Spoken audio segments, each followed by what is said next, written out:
नमस्कार दोस्तों, स्वागत है आप सभी का आपके अपने YouTube चैनल ट्रिनिटी इंस्टीट्यूट पर। तो जैसा कि हमने लास्ट वीडियो में बात की थी आपसे क्रांतिकारी गतिविधियां आपको पढ़ाई थी, तो उससे जितने महत्वपूर्ण क्वेश्चन बन सकते थे मैंने आपको लास्ट वीडियो में बता दिए थे। और जैसा कि मैंने आज की इस वीडियो में बनाने के लिए बात की थी आपसे, तो आज हम बात करने वाले हैं गांधी जी का भारतीय आगमन। ठीक है, तो गांधी जी के भारतीय आगमन से जो महत्वपूर्ण क्वेश्चन बनते हैं, जो महत्वपूर्ण क्वेश्चन पिछले एग्जामों में आए हुए हैं, वही क्वेश्चन हम इस वीडियो में डिस्कस करेंगे। और अगर आप इस चैनल पर नए हैं तो इस चैनल को सब्सक्राइब करें, वीडियो को देखें, लाइक करें और कमेंट में बताएं कि कितने क्वेश्चन आपके याद हुए। और एक बात इस वीडियो शुरू करने से पहले मैं आपको बता देता हूँ, जैसा कि अभी लेखपाल का नोटिफिकेशन आ चुका है, लेकिन उसमें अभी तक ना ही भर्ती वैकेंसी ओपन हुई है और ना ही ये पता कंफर्म हो पाया है कि ट्रिपल जरूरी है या नहीं। ठीक है, तो जैसे ही उसका नोटिफिकेशन खुलकर आएगा, वैकेंसीज पता चलेगी, तो उसमें आपको जैसे कि पहले एग्जाम में पता था कि जो हमारे जो पेपर था वो 80 नंबर का था, लेकिन आपका 20 नंबर का उसमें क्या था, इंटरव्यू था। लेकिन इंटरव्यू हटा करके अब जो हमारा रिटन एग्जाम कर दिया गया है वो कर दिया गया है 100 नंबरों का। सही है। अब देखिए, जब फॉर्म मान लेते हैं कि 5000 वैकेंसी निकलती हैं, 10,000 वैकेंसी निकलती हैं, तो उसमें आपको देखने को मिलेगा कि 20 लाख 25 लाख जो फॉर्म डले हुए हैं। तो आपको जो अपनी गिनती करनी है वो आपको 25 लाख में नहीं करनी है, वो आपको गिनती अपनी 10,000 या 5,000 में करनी है, जितनी उसमें वैकेंसी दी हुई है। सही है।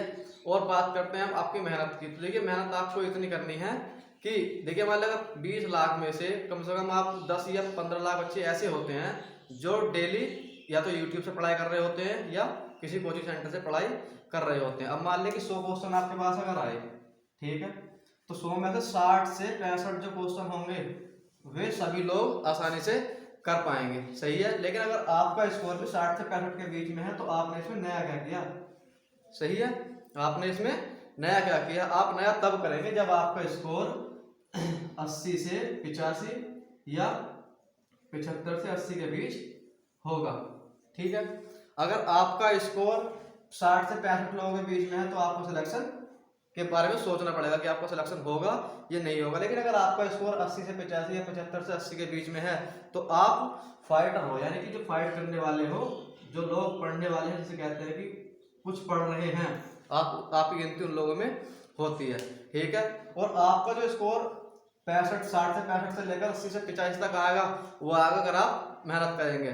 तो मेहनत होगी किस प्रकार से, जैसा कि हम अब जैसे ही नोटिफिकेशन इसका आएगा लॉकडाउन के बाद, हम जो है लेखपाल का सिलेबस और उत्तर प्रदेश पुलिस का सिलेबस स्टार्ट करने वाले हैं। और उसमें हम उन्हीं क्वेश्चनों को डिस्कस करेंगे जैसा कि उसमें आए हुए हैं।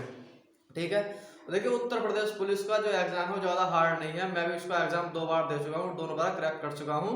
ठीक है, लेकिन उसकी जो एक अलग प्रक्रिया है और लेखपाल की एक अलग प्रक्रिया है। उत्तर प्रदेश जो पुलिस की वैकेंसीज हैं वो 4 चरणों में हमारी पूरी होती है और लेखपाल की सिर्फ 2 चरणों में पूरी हो जाती है। उसमें आपको देखने को मिलेगा डीवी है, पीएसटी है, पीईटी है, फिर फाइनल मेरिट है और उसके बाद मेडिकल है। लेकिन इसमें ऐसा कुछ नहीं है। इसके बाद अगर आपका रिजल्ट में नाम है, उसके बाद फाइनल मेरिट में आपका नाम होने के बाद, डॉक्यूमेंट वेरिफिकेशन होने के बाद आपका ज्वाइनिंग लेटर आपके घर आ जाएगा। तो आपको ज्वाइनिंग लेटर आएगा कब, जब आप मेहनत करोगे। और मेहनत कराने के लिए हम आपको डेली नई नई वीडियो, नए नए जो क्वेश्चन है, जो इंपोर्टेंट क्वेश्चन है, जो एग्जाम में आपके आने के लिए संभावना है, उसकी हम वीडियो आपको लगातार प्रोवाइड कराते रहेंगे। और आपसे बस यही विनती है कि अगर आप नए हैं तो चैनल को सब्सक्राइब करें और सुबह को बिस्तर से उठने से पहले ये वीडियो जरूर देखें, क्योंकि ये वीडियो शाम को या सुबह को 4 बजे से पहले चैनल पर अपलोड कर दी जाती है। तो ठीक है, आइए बात करते हैं गांधी जी का भारतीय आगमन। गांधी जी के भारतीय आगमन के बारे में देखिए, मैं आपको कुछ महत्वपूर्ण बातें बता देता हूँ कि आप जानते हैं कि जो गांधी जी थे, जो हमारे राष्ट्रपिता की उपाधि प्राप्त करे हुए थे, वे पहले भारत से बाहर रहते थे, साउथ अफ्रीका रहते थे। लेकिन साउथ अफ्रीका से पढ़ाई करने के बाद, इंग्लैंड से पढ़ाई करने के बाद जब वो भारत आए थे तो उससे पहले वे हमेशा कोट पैंट पहरा करते थे। लेकिन जैसे ही वहां से आकर हमारे देश में देखा कि किसानों के वस्त्रों को देखा, उनके पहनावे को देखा, उनके व्यवहार को देखा, तो उन किसानों को देख करके रुख जो है बदल गया। सही है। अब हम बात करते हैं 9 जनवरी 1915 ईस्वी की। सही है, 9 जनवरी 1915 ईस्वी की। देखिए, 9 जनवरी 1915 ईस्वी में भारत जो थे गांधी जी आए थे। और इस दिन को हम क्या मनाते हैं, भारतीय प्रवासी डे। भारतीय प्रवासी दिवस। आपके लिए जो महत्वपूर्ण क्वेश्चन है, आपसे सिर्फ एग्जाम में अगर पूछेगा इस टॉपिक से या इस बिंदु से जो संबंधित क्वेश्चन पूछेगा, यही पूछेगा कि भारतीय प्रवासी दिवस किस दिन मनाया जाता है। तो कब मनाया जाता है हमारा? 9 जनवरी 1915 ईस्वी को। और ये एग्जाम में आप कभी भी देख सकते हैं कि अगर इस टॉपिक से कहीं से भी क्वेश्चन उठाया है तो ये क्वेश्चन आपको जरूर देखने को मिलेगा। ठीक है, अब बात करते हैं कि इनके आने के बाद क्या हुआ। इनके आने के बाद पहले तो इन्होंने अपना रुख अंग्रेजों के प्रति प्रेम पूर्वक रखा, यानी कि उनसे प्रेम से बोलते थे। आपको पता ही है कि अहिंसा परमो धर्म को मानने वाले थे जो गांधी जी थे। तो पहले तो ये आदमी से अंग्रेजों से प्रेम करते थे और इन्होंने ही सेना में भारतीयों को, जो अंग्रेजी सेना थी उसमें भारतीयों को एडमिशन यानी कि उनमें शामिल करने का सहयोग भी दिया था। क्या दिया था? जो हमारी अंग्रेजी सेना थी उसमें भारतीय सैनिकों को शामिल कराया था। और इसीलिए इनको भर्ती वाला एजेंडा भी नाम से जाना जाते हैं। क्या कहते हैं इनको? भर्ती वाला एजेंट, या कहीं आपको एजेंटा भी देखने को मिलेगा। सही है, क्या कहा जाता है इनको? भर्ती वाला एजेंटा। भर्ती वाला एजेंटा क्यों कहा जाता है? क्योंकि इन्होंने अंग्रेजी सेना में भारतीय सैनिकों को भी शामिल कराया था। ठीक है, अब बात करते हैं 1915 ईस्वी की एक महत्वपूर्ण घटना मैं आपको बताता हूँ। 1915 ईस्वी में आपने नाम सुना होगा साबरमती आश्रम। साबरमती आश्रम से बहुत महत्वपूर्ण क्वेश्चन मिलता है कि साबरमती आश्रम की स्थापना कब हुई थी? साबरमती आश्रम कब हुई थी? 1915 ईस्वी को। 1915 ईस्वी को साबरमती आश्रम की स्थापना अहमदाबाद, कहाँ पर हुई थी? अहमदाबाद। और अहमदाबाद हमारा कहाँ पड़ता है? गुजरात। और गुजरात की राजधानी आपको पता ही होगी गांधीनगर है। सही है, लेकिन 1917 ईस्वी में देखिए स्थापना इसकी कब हुई थी? साबरमती आश्रम की 1915 में अहमदाबाद गुजरात में हुई थी। लेकिन 1917 ईस्वी में इसको साबरमती नदी के किनारे 1917 ईस्वी में कहां पर? साबरमती नदी के किनारे। ठीक है, 1917 ईस्वी में साबरमती नदी के किनारे स्थानांतरित कर दिया गया।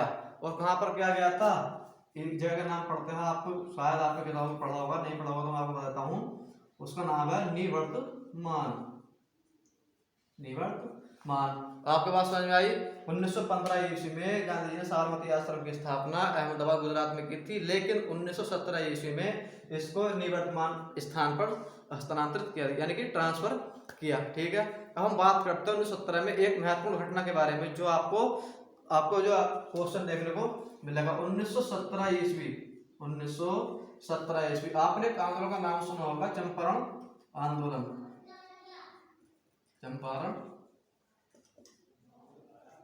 चंपारण आंदोलन। ठीक है, 1917 ईस्वी के चंपारण आंदोलन का जो विशेष महत्व है वो इसलिए है क्योंकि यहाँ पर जो बिहार में जो लोग थे, कहाँ पे थे? बिहार में। बिहार हमारा पहले से राज्य रहा है, तो बिहार में जो लोग नील की खेती करते थे, किसकी? नील की खेती करते थे, तो नील की खेती करने वाले किसानों की समस्या को लेकर इस आंदोलन की शुरुआत की गई थी। ठीक है, अब इसमें करते क्या थे? इसका कारण, इस आंदोलन का जो कारण था, आपसे क्या पूछेगा एग्जाम में? चंपारण आंदोलन का कारण क्या था? तो चंपारण आंदोलन का कारण यह था कि तिनकठिया प्रथा। ठीक है, या फिर ये महत्वपूर्ण है कि चंपारण आंदोलन के कारण था तिनकठिया प्रथा। देखिए तिनकठिया प्रथा, ठीक है, तिनकठिया प्रथा वह प्रथा थी जो, जैसे मान लिया कि कोई अमीर जो जमींदार है या कोई खेत का मालिक है, वो किसी व्यक्ति को अपनी जो जमीन है वो ठेके पे देता है या किसी हिस्से पर देता है, तो उसमें वह नील खेती करता है। लेकिन उसके बदले में वह क्या देता है? उसके बदले में वह देता है उसको 3/20वां भाग। क्या देता है? 3/20वां भाग। इस अत्याचार को समाप्त करने के लिए ही 1917 ईस्वी में गांधी जी ने बिहार में चंपारण आंदोलन की शुरुआत की थी। ठीक है, अब बात करते हैं कि चंपारण आंदोलन में गांधी जी किस प्रकार से आए। तो आपको नाम बता दूं, राजकुमार शुक्ल, आपने भी नाम पढ़ा होगा, राजकुमार शुक्ल। राजकुमार शुक्ल ने गांधी जी को चंपारण आंदोलन में शामिल होने के लिए राजी किया या आमंत्रित किया, लेकिन इनके आमंत्रित करने के बाद ही चंपारण आंदोलन का जो उदय हुआ और किसने किया था, वो महात्मा गांधी ने। तो आपके जो मैंने अब तक आपको इस वीडियो में बताया है, इससे ही आपके लगभग 5 से 6 क्वेश्चन क्लियर हो गए, यानी कि जो पक्के हो गए हैं। ठीक है, अब बात करते हैं कि इस आंदोलन के बाद हुआ क्या, या इस आंदोलन का जो रिजल्ट था वो क्या निकला। तो इस आंदोलन के समझौते के तहत, इस आंदोलन के समझौते के तहत कितने परसेंट, 25%, कितने परसेंट, 25% जो भुगतान था वो अंग्रेजों ने भारतीयों को दिया। जैसा कि मैंने आपको कुछ बताया था, पीछे भी बात बताई थी कि अगर कोई व्यक्ति है किसी ठेके पर जमीन लेता है या किसी हिस्से पर जमीन लेता है, तो वह उसके रूप में कर देता है, वो कितना भाग देता है, 3/20 में भाग। तो 3/20 में भाग से जितना भी धन अंग्रेजों ने भारतीयों से इकट्ठा किया था, तो इस समझौते के तहत अंग्रेजों ने उसका 25% जो भाग था उस धन का, वह भारतीयों को लौटाया। सही है। अब आपको जो महत्वपूर्ण बात है जो आपको नोट करनी है, आपको नोट करनी और हमेशा दिमाग में रखनी है कि रविंद्रनाथ टैगोर ने सत्याग्रह आंदोलन का विरोध किया था, जैसा कि मैंने लास्ट वीडियो में आपको बताया था क्रांतिकारी गतिविधियों में। सही है कि रविंद्रनाथ टैगोर ने जो था सत्याग्रह आंदोलन का जो विरोध किया था, लेकिन उसके सफल होने के बाद, ये आपको बहुत महत्वपूर्ण बात है, आपको याद रखनी है, सुनने के योग्य है, उसके सफल होने के बाद सर्वप्रथम रविंद्रनाथ टैगोर ने ही महात्मा गांधी को महात्मा के नाम से पुकारा था। ठीक है, देखिए आपको जो क्वेश्चन मिलेगा कि आपको सिर्फ इतना क्वेश्चन मिलेगा कि महात्मा गांधी को महात्मा की उपाधि किसने दी, तो किसने दी थी, रविंद्रनाथ टैगोर ने, रविंद्रनाथ टैगोर ने। और ये कब दी थी, सत्याग्रह आंदोलन के सफल होने के बाद। ठीक है, और अब बात करते हैं हम कि चंपारण आंदोलन का जो मुख्य कारण था, तो मैंने आपको बताया कि तिनकटिया प्रथा थी, लेकिन उससे पहले उन्होंने लोगों की मतलब समस्याओं को समझा होगा, उनके तकलीफों को जाना होगा। तो कब समझा था, लखनऊ अधिवेशन 1916 ईस्वी। मैंने आपको उसमें बताया होगा, जब मैंने आपको बंगाली विभाजन बताया था तो उसमें बताया था लखनऊ अधिवेशन 1916 ईस्वी। 1916 ईस्वी में लखनऊ अधिवेशन में चंपारण के दौरान, या जो आपको देखिए ये चंपारण जो नाम है, ये आपको कोई ऐसा नाम नहीं है किसी व्यक्ति का नाम हो या किसी प्रकार की किसी वस्तु का नाम हो, ये बिहार में जगह पड़ती है चंपारण। सही है, तो यहाँ पर जब 1916 लखनऊ अधिवेशन में यहाँ के किसान जो लोग थे वो शामिल थे, उन्होंने अपनी अपनी समस्याएं सबको बताई। तो इस अधिवेशन के दौरान ही महात्मा गांधी ने उनकी समस्याओं को समझा था, उससे प्रेरित होकर ही इस चंपारण आंदोलन की शुरुआत की थी। सही है, इतनी बात आपको समझाई। 1917 ईस्वी में चंपारण आंदोलन की शुरुआत बिहार में महात्मा गांधी ने की थी। ठीक है, तो हम बात करते हैं अगले विषय में। देखिए अगले विषय में देखिए, अब कोई भी अगर आप आंदोलन करते हैं, सत्याग्रह हो, चंपारण हो, या आपका अहमदाबाद मिल आंदोलन हो, या खेड़ा गुजरात का आंदोलन हो, तो उसमें कुछ लोग तो सहयोग करते हैं, लेकिन कुछ लोग क्या करते हैं, उसका विरोध करते हैं। ऐसे चंपारण आंदोलन का जो विरोध किया था वो किया था हमारे आंध्र प्रदेश के एनजी रंगा किसान ने। किसने, एनजी रंगा। कहाँ के थे, आंध्र प्रदेश के किसान थे। ठीक है, अगर आपसे क्वेश्चन पूछा जाए कि चंपारण आंदोलन का विरोध किसने किया था, वो किया था हमारे आंध्र प्रदेश के एनजी रंगा ने। ठीक है, अब हम बात करते हैं अगले आंदोलन की। जो अगला जो महत्वपूर्ण टॉपिक है आपके लिए वो है अहमदाबाद मिल आंदोलन। कौन सा दोस्तों, अहमदाबाद मिल आंदोलन। अहमदाबाद मिल आंदोलन। ठीक है, और इसकी डेट क्या थी, उसकी डेट आपको बता दूं, 1918 ईस्वी थी। अहमदाबाद मिल आंदोलन की जो डेट थी वो फरवरी 1918 थी, सॉरी फरवरी 1918। यह आपके लिए महत्वपूर्ण है कि आपका पूछा जाएगा कि अहमदाबाद में आंदोलन किस तिथि को हुआ था फरवरी 1918 ईस्वी में। ठीक है, अब ये हुआ क्यों था, देखिए हर चीज के पीछे कोई ना कोई कारण होता है। देखिए अहमदाबाद के जो मिल मालिक थे, जैसे मिलें होती है किसी चीज की, अहमदाबाद के जो मिल मालिक थे और जो उसमें कर्मचारी थे, उनके बीच में वाद विवाद चल रहा था। क्या चल रहा था, वाद विवाद, या इसका झगड़ा भी कह सकते हैं। तो वाद विवाद को निपटाने के लिए इस मिल आंदोलन की शुरुआत की गई थी। कहाँ की गई थी, 1917 ईस्वी में। 1917 ईस्वी में आपको बात बताऊं, 1917 ईस्वी में एक, मैंने आपको इस बीमारी का नाम बारे में बहुत पहले बता दिया है कि प्लेग बीमारी के कारण, मैंने आपको ऐसा क्वेश्चन बन सकते हैं इससे। 1917 ईस्वी में अहमदाबाद में प्लेग की बीमारी फैलने के कारण कर्मचारियों को प्लेग जो है बोनस दिया जा रहा था। ठीक है, अब देखिए ऐसा इस समय कोरोना वायरस चल रहा है, सही है, तो इसमें जितने भी जो हमारे गवर्नमेंट ऑफिसर्स हैं या सरकारी कर्मचारी हैं, प्राइवेट कर्मचारी हैं, उनको कुछ ना कुछ बोनस के रूप में दिया जा रहा है। क्यों? क्योंकि उनका खर्चा चल सके। ठीक है, क्योंकि वह इस समय तो काम करने जा नहीं सकते किसी कंपनी में या फैक्ट्री में। तो उसी प्रकार जहाँ पर प्लेग नाम की बीमारी फैली थी, तो इस कंपनी में अंदर कोई भी काम करने नहीं आया था, तो उनको उनके घर पर ही बोनस के रूप में कुछ पैसे दिए जाते थे। लेकिन 1918 ईस्वी में मिल मालिकों ने इस बोनस को समाप्त कर दिया। ये बात हमारे कब चली थी? 1917 ईस्वी में फैली थी बीमारी, तो इस पूरे साल इन्होंने इस काम को बरकरार रखा था। लेकिन 1918 ईस्वी में, कब? 1918 ईस्वी में मिल मालिकों ने इस बोनस को समाप्त कर दिया और कर्मचारी वेतन में 50% की बढ़ोतरी की मांग कर रहे थे। क्या कर रहे थे? जो हमारे वर्कर्स थे, जो कर्मचारी थे, वे क्या कर रहे थे कि हमारी सैलरी में 50% की वृद्धि की जाए। जैसे मान लिया अगर किसी व्यक्ति की 10,000 सैलरी है उस समय, तो उसकी ये मांग थी कि हमारी जो सैलरी है वो 50% बढ़ा दी जाए। 50% का मतलब कि अगर मैथ आपने पढ़ा होगा, मैथ की क्लास कर देते हैं तेजपाल सर, तो उसमें 15,000 सैलरी हो जाएगी। तो इसी प्रकार से इस बोनस को समाप्त करके खत्म कर दिया गया। लेकिन जब बोनस समाप्त हो गया तो लोगों के पास पैसा पहुंचना बंद हुआ, तो किसानों ने क्या मुद्दा उठाया कि हमारी सैलरी में 50% की बढ़ोतरी की जाए। ठीक है, लेकिन गांधी जी ने क्या कहा? गांधी जी ने कहा था कि आपको 50% की अपेक्षा 35% वृद्धि की मांग करनी चाहिए। ठीक है, किसानों ने कितनी कहा था? हमारी 50% या कर्मचारी जो भी थे 50% की वृद्धि की जाए, लेकिन गांधी जी ने 35% वृद्धि करने की सलाह दी। ठीक है, अब मैंने आपको अभी थोड़ी देर पहले बात बताई थी कि नील की खेती होती है। किसकी होती है दोस्तों? नील की खेती। तो नील की खेती होती क्या है? देखिए, नील का पौधा जो है मुख्य रूप से उष्णकटिबंधीय इलाकों में होता है। ठीक है, उष्णकटिबंधीय इलाकों में होता है। जब आपको भूगोल पढ़ाएंगे तब आपको बता देंगे कि उष्णकटिबंधीय शीतोष्ण उष्णकटिबंधीय क्या होता है। ठीक है, तो इसमें जो हमारे यूरोप से जो कपड़े आते थे उनको रंगने के लिए ये बहुत ही जरूरी हो गया था। ठीक है, अब जब ये जरूरी हो गया था तो वहाँ पर जितने भी कपड़े आते थे तो इनकी जो रंगाई महंगी हो गई थी और इससे लोगों को काफी फायदा यानी कि जो लाभ होता था। ठीक है, अब इसकी खेती के 2 प्रकार होते हैं। कितने प्रकार होते हैं? 2 प्रकार होते हैं। एक तो होता है निज खेती, क्या होता है? निज खेती, और दूसरा होता रैयत खेती।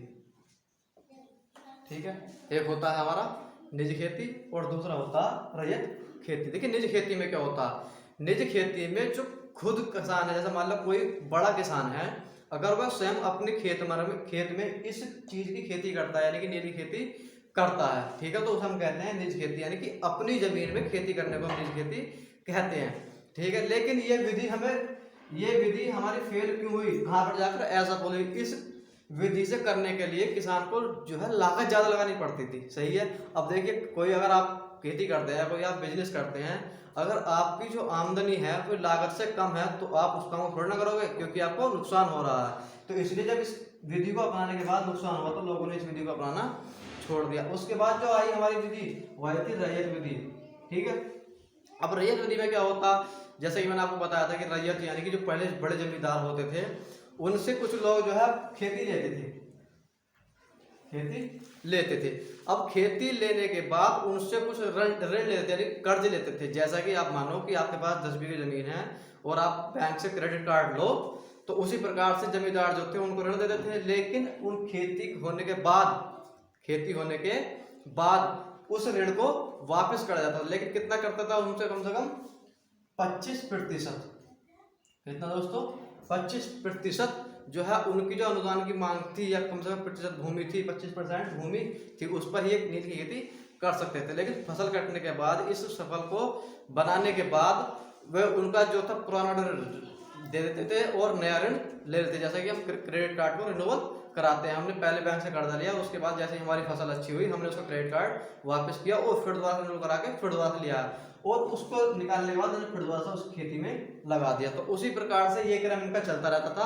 तो आपको मैं बताऊं कि अगर आपसे पूछेगा कि नील खेती के कितने प्रकार होते हैं, तो 2 प्रकार होते हैं, निज खेती और रैयत खेती। मैंने आपको निजी खेती के बारे में बता दिया है और रैयत खेती के बारे में भी बता दिया है, ठीक है। अब जो बात करते हैं हम, एक महत्वपूर्ण बात है और आखिरी बात है इस टॉपिक की जो आपके लिए महत्वपूर्ण है।